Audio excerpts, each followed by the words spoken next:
LGBT. Okay. For the Grand Rapids LGBTQ plus Healthcare Consortium, Jay Knight, who is a board member of the consortium, will be helping me out in the chat today. I wanted to go over a few things before we get started. Just as a reminder, this session will be recorded and later uploaded to our website.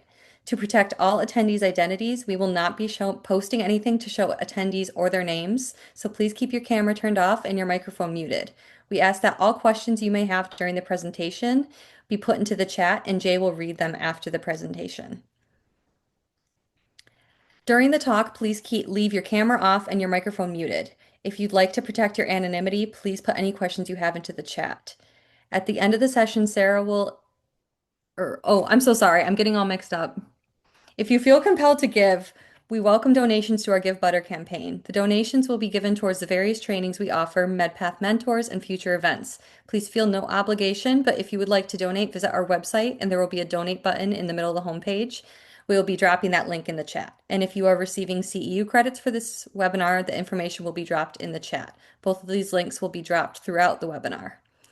Without further ado, let's give a warm welcome to Sarah Hunt. Sarah is an LMSW. She works at UBloom Therapy, and Sarah is here today to teach us all about queer affirming sex therapy. We would like to thank her for coming back again, as the first time she presented, we sadly were not able to record. So I am going to share my screen and we will get started. Take it away, Sarah. All right, awesome. Thank you, Natalie and Jay. Well, hello, welcome everyone. I'm so glad that you're here, whether you're joining live or watching the recording later. My name is Sarah Hunt, and today we're talking about queer affirming sex therapy. And if that title feels a little intriguing or unfamiliar, that's perfect. Today, we're going to demystify it, humanize it, and make it really clear why this work matters for your clients, for your practice, and maybe even for yourself. So, I'd like to lay out what we're here to do today. This conversation is for you if you believe or even suspect that sexual health, sexuality, and gender matter to our overall mental, relational, and physical well being. It's for anyone who is curious about how a sex therapist contributes to this pursuit of overall sexual, relational, mental, and physical health in our community, the queer community, and our society at large. So here's what we'll cover. A quick intro about who I am and what I do. Then we'll get clear on what actually happens in sex therapy, what it is and what it isn't. We'll talk about who it's for, what it can and can't help with. And I'll share some guidance on when to refer, how queer affirming care shows up in my work, how to know if a therapist is truly queer affirming, and the why, two-spirit, lesbian, gay, bisexual, transgender, queer, questioning, intersex, asexual, and all of our health matters. And I imagine if you're here, you believe that too. My goal is that by the end of our time together, you'll leave this talk feeling more informed, more confident referring, even energized and inspired, hopefully, about what's possible for your clients, for our community, and even yourself. And hopefully to help you feel comfortable connecting beyond this talk and to know that you are always welcome to reach out. So, as I mentioned, my name is Sarah Hunt. I'm a licensed master's in clinical social worker and ASEXT certified sex therapist. I own my own practice here in West Michigan, though I work with clients via telehealth across the entire state, as well as in Illinois and Florida. I work with both individuals and couples, relationships, and we'll share a little bit more about my practice as we go along. It's important to note that there are many factors that influence my work, including a lot of privilege. I'm white, thin, able-bodied, raised in a Christian two-parent home. I am queer, though I'm in a straight passing relationship. I'm neurodivergent, and I've worked through and continue to work through significant anxiety. And so in my work with clients, I strive to be aware of how my privilege and identities impact the work and our relationships. And I'm continually learning, as we all always will be. And I recognize that power and privilege play a huge role in our healthcare system at large, including mental health. And I'm working to create other avenues to bring mental and sexual health awareness and education and conversations to our community in accessible ways. This summer, I'm excited to be starting up an email newsletter with free and inclusive resources, tips, and tools on developing confidence in and out of the bedroom. And then also this fall, asynchronous courses on specific topics related to sexual health. So if you are interested in getting connected with either of those resources, I can put the link in the chat to sign up for that newsletter, which will give you updated information. Okay.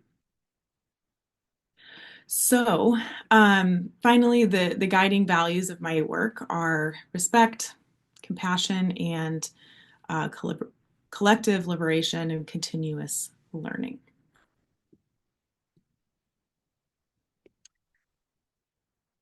So, a bit of a warm up. I would love to hear from you all. When you see or hear the term sex therapy, what comes to mind?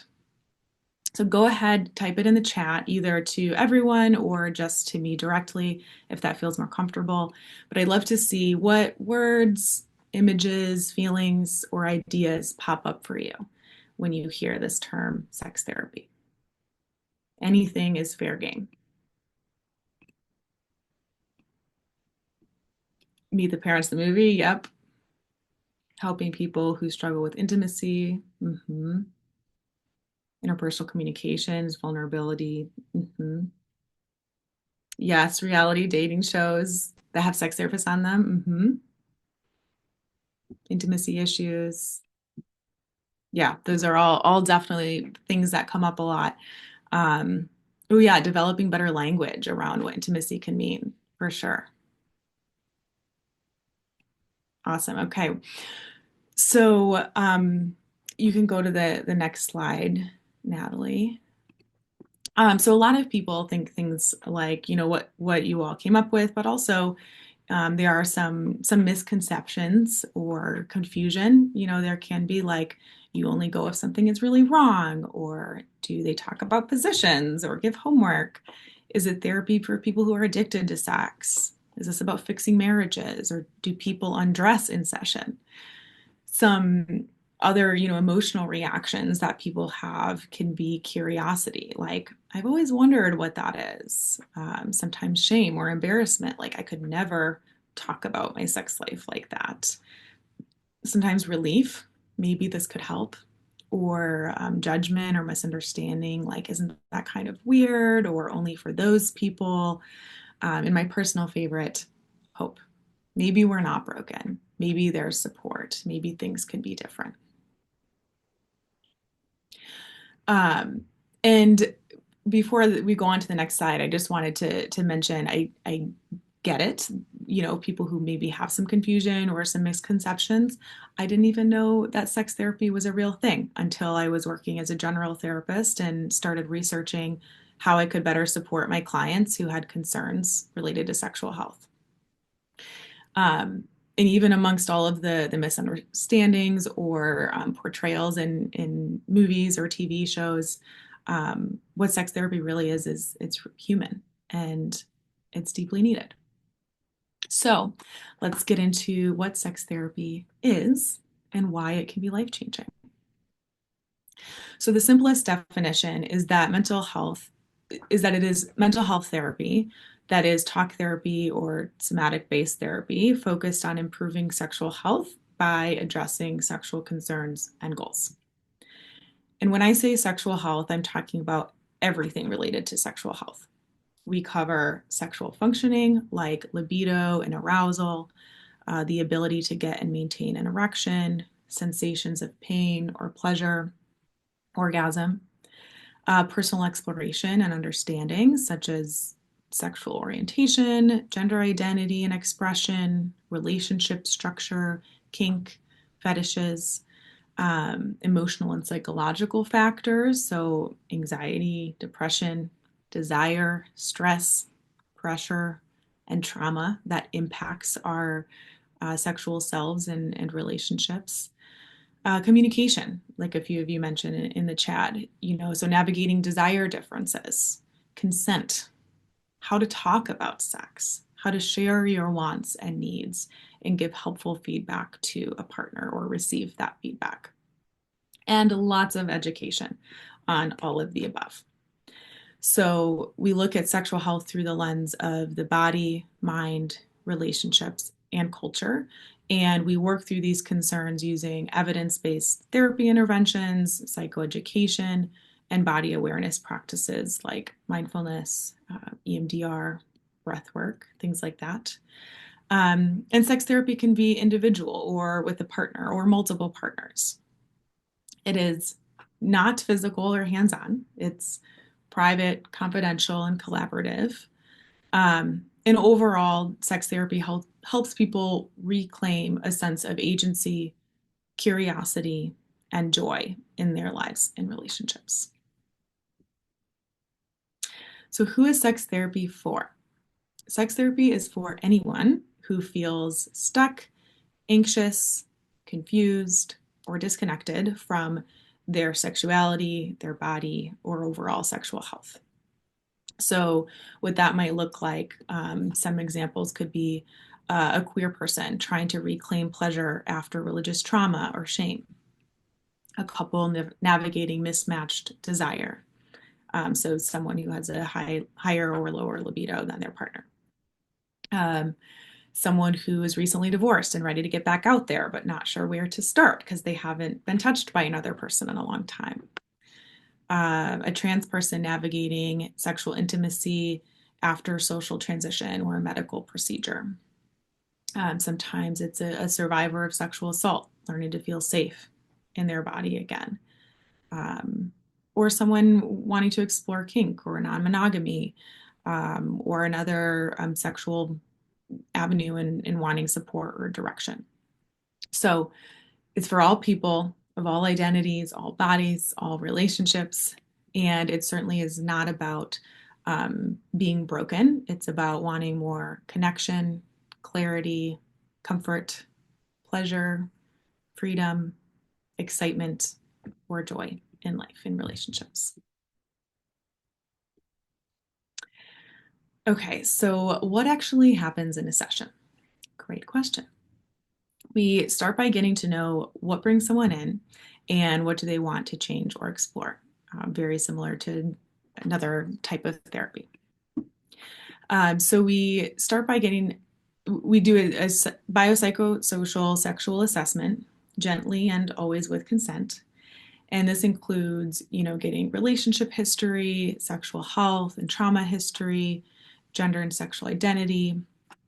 I see if they have a medical provider that they're connected with, especially if there's a concern related to sexual functioning, or make referrals as needed. And sessions involve, setting goals, emotional exploration, education, communication coaching, and body awareness strategies. Sometimes I'll assign practices to try at home, whether that's a worksheet, mindfulness, journaling prompts, communication skills to practice with a partner, sensate focus with couples and relationships, or individuals as well, too, depending. And every session is really tailored to the client in front of me. Something that's really important to me is that I emphasize in the first session, there's no pressure to disclose or talk about anything with me before the client is ready. I follow their pace. And some don't even want to talk about sex for the first session, or multiple sessions, and that's totally fine with me. I'll even actually have clients come to me that they don't even want to focus on sex. They just want to work with someone that they know is not going to judge them, and have an understanding of their sexual history and background.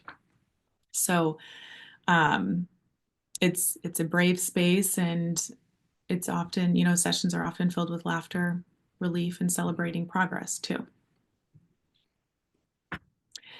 So, what sex therapy can't do, I want to be clear about the limits too. So, it can't fix a person's sexuality or make them want sex that they don't want. Sex therapy is not a substitute for medical treatment, though I am happy to and often collaborate with doctors, physical therapists, and anyone else that a client wants me to connect with. Sex therapy doesn't force desire, it doesn't eliminate all conflict or differences, or even guarantee orgasm. I don't force clients or partners to participate or talk about or do anything they don't want to do. Consent and collaboration are key, as you probably are noticing a theme. And also, sex therapy is not magic, but it is meaningful and life changing when people are ready and open to do the work. So, I actually want to take a minute to pause. I realize I'm giving a lot of information. Just want to pause, take a breath, and check in and see if anyone has any questions so far at this point. If so, feel free to put it in the chat.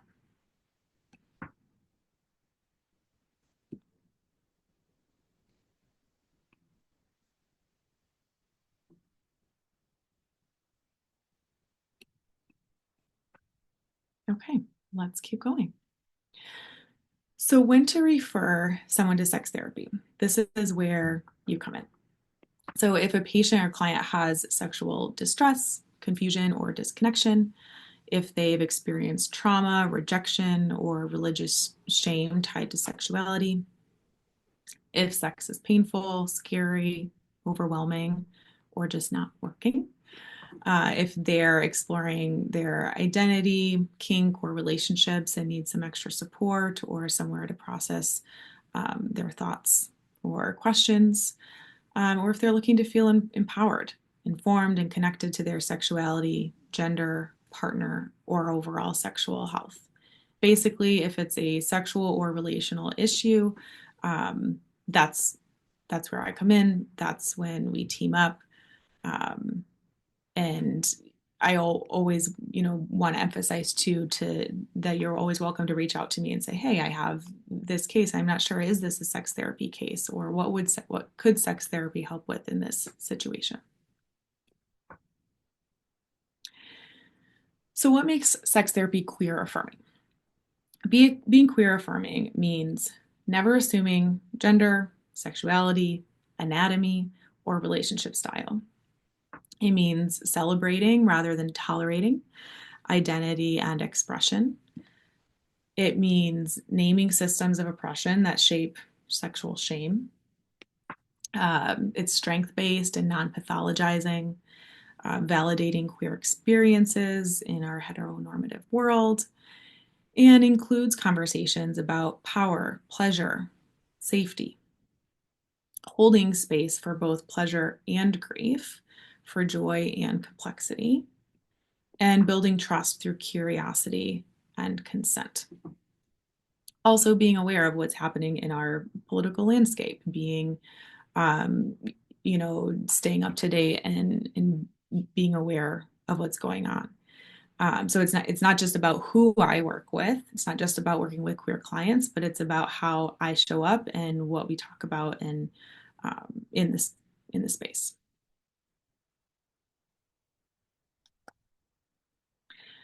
So here's what that looks like in my practice. All forms and communications use inclusive, gender expansive language. I actively pursue consultation, training, and supervision with queer clinicians. I center consent, body autonomy, and cultural humility in each session.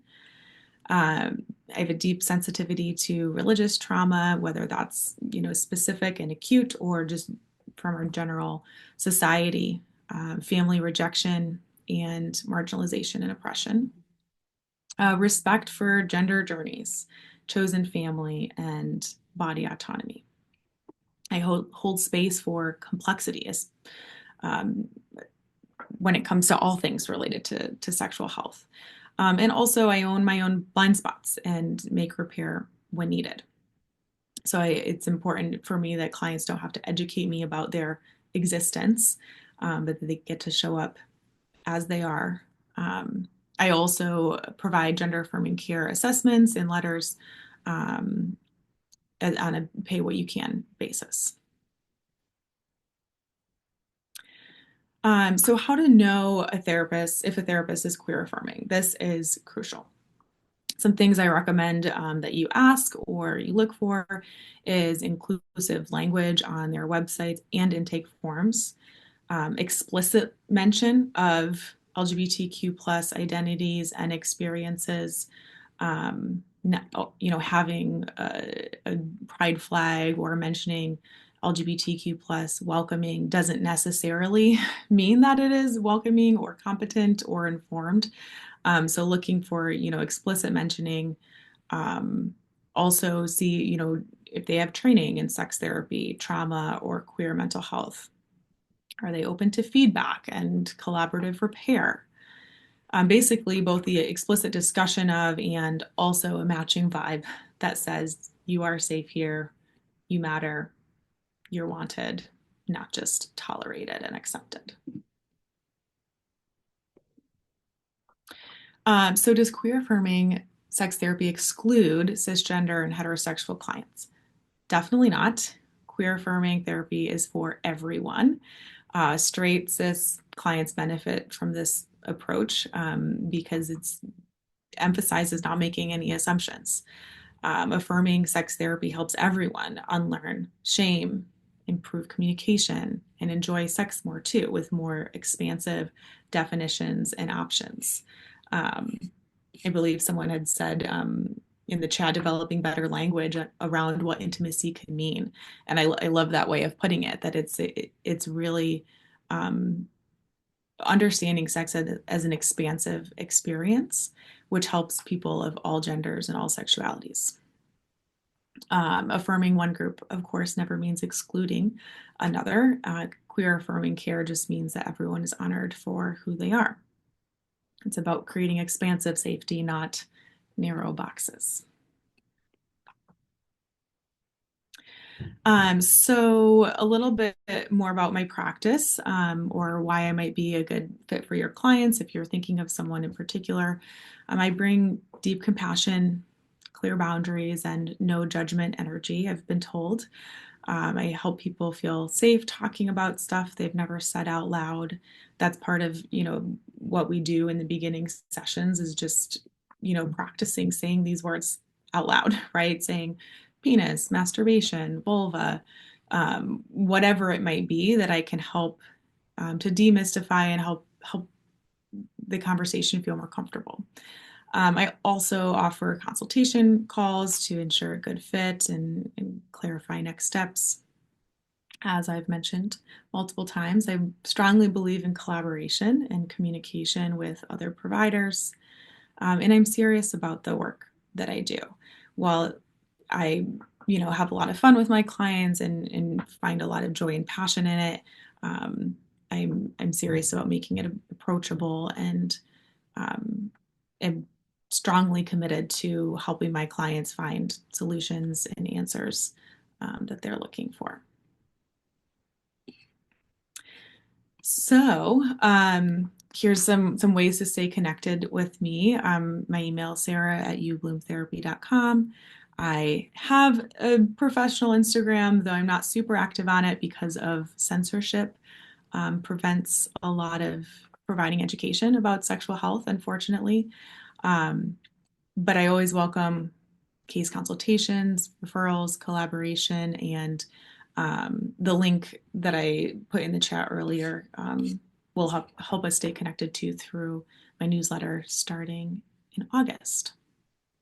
So that concludes what I have in terms of presentation, but I would love to hear from any or all of you what other questions you have, what sort of has come up from you for you throughout this talk. I think the next slide might have some prompts.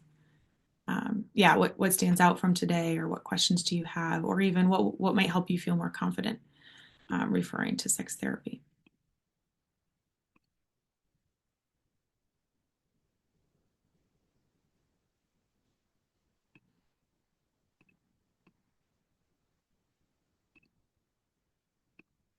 Sarah, it Okay. looks like you've got a few in the chat. Can you see that okay, or would you like me to read them to you?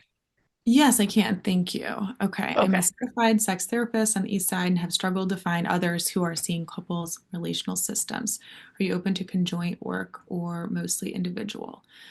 So I do see couples and relational systems as well as individual work. I'm not sure if that's what you mean by conjoint work, but I do see couples or polycules. Okay, awesome. Is sex therapy typically covered by insurance? Great question. So it's not generally covered by insurance. So for clients who want to go through their insurance, typically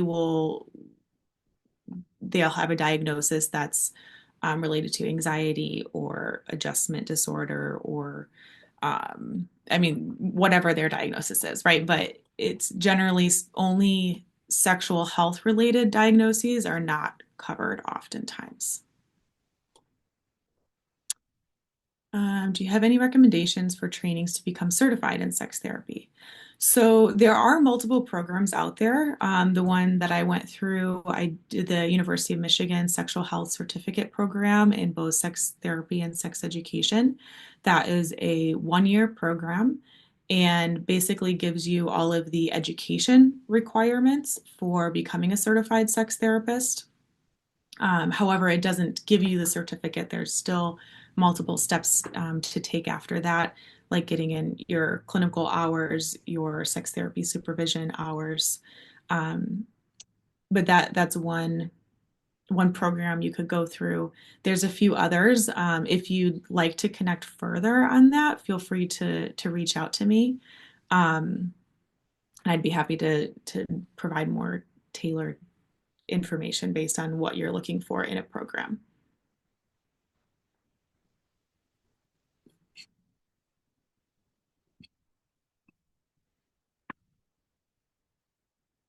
Sarah, this is Jay. If you don't mind, I've got one for you. Yeah, go for it. I'm wondering if you might have, so I work as a nurse and educate nursing students. I wonder if you might have anything that might help introduce my nursing students into the concept to help familiarize them and then drive folks towards potentially doing referrals, etc. Yeah. Okay, so to make sure I understand the question, so like what might help introduce nursing students to the concept of sex therapy so they know what it is and why Correct. they might refer? Yeah, and that way when we release them into the wild, as it were, let's say in their clinical setting, then that's another tool in their advocacy bucket. Right. Yes, I love it. It's a great question. So a talk like this would be, a good start, something where you could refer them even to this recording later so they Hmm. kind of know what it is. There's also for people who are really interested, some books that kind of introduce what sex therapy is. Um, Also, I mean, there's so many different types of resources.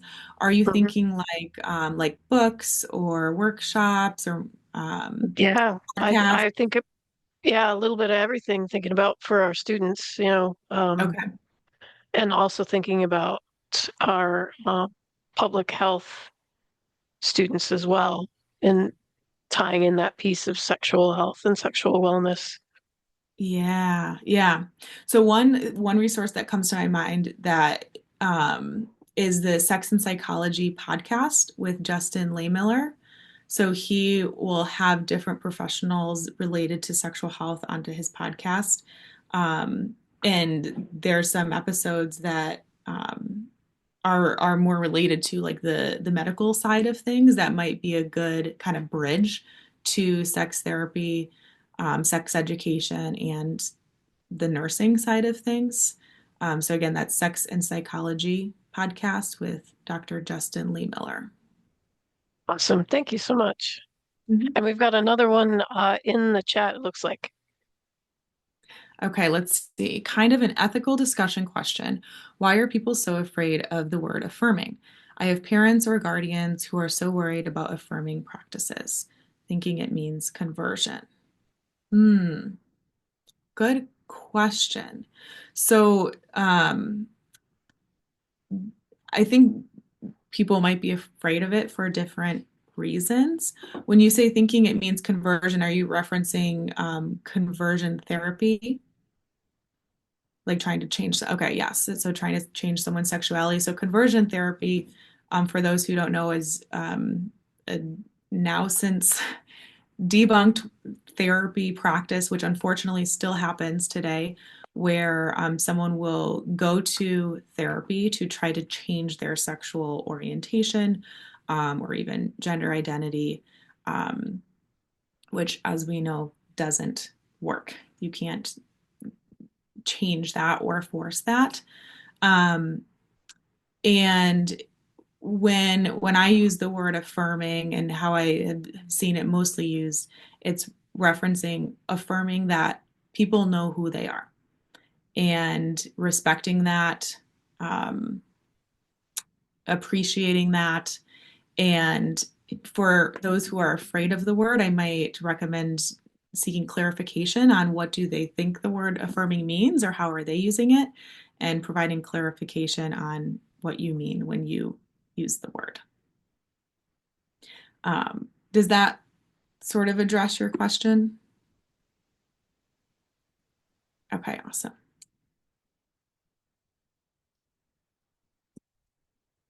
I know today was this topic is a really, really big topic, so it was quite a broad overview.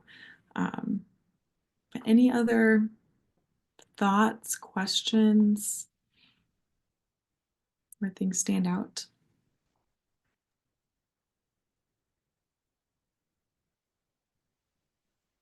I have one more, but I do want to allow the chat to maybe Sure, if some go folks for are it. typing.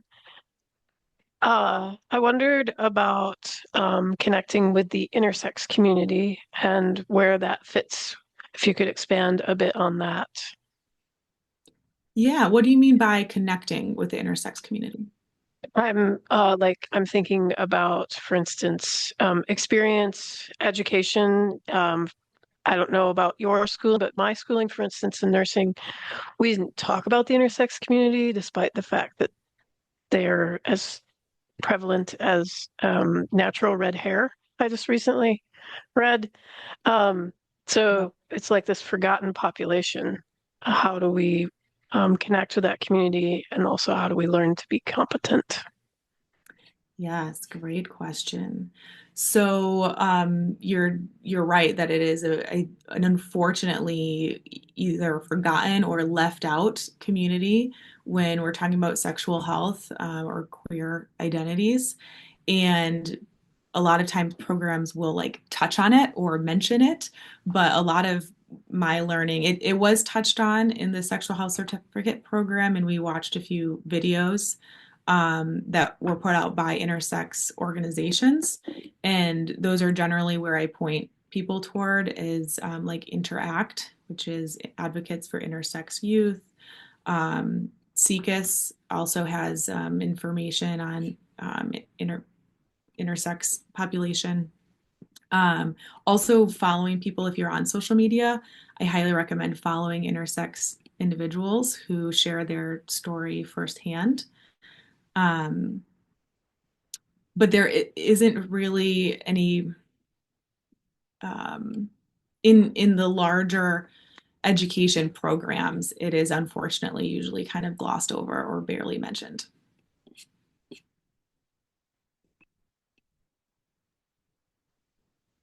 So an opportunity to learn more and lean in, it sounds like.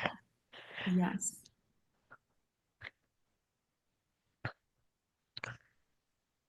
Well, I'm going to plop in the chat one more time the link for continuing ed and um, open it up just a little longer for any questions or concerns. And I did do a quick little Googler for the podcasts, and I think I've found it, but I wanted to verify right quick, Sarah. It's by Dr. Justin Lemire. I might be slaughtering the last name.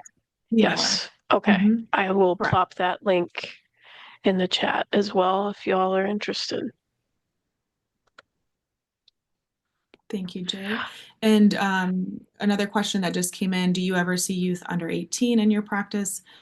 Right now, I just see 18 plus.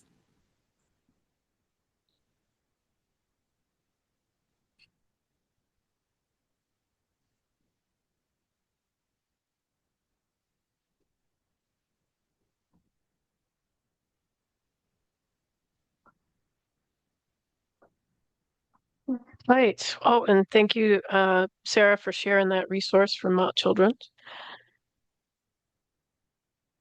Well, with that, I will go ahead and conclude the recording and just want to say thank you again, Sarah, for taking take two with us. I apologize for the extra take, but I'm so glad you were able to connect again.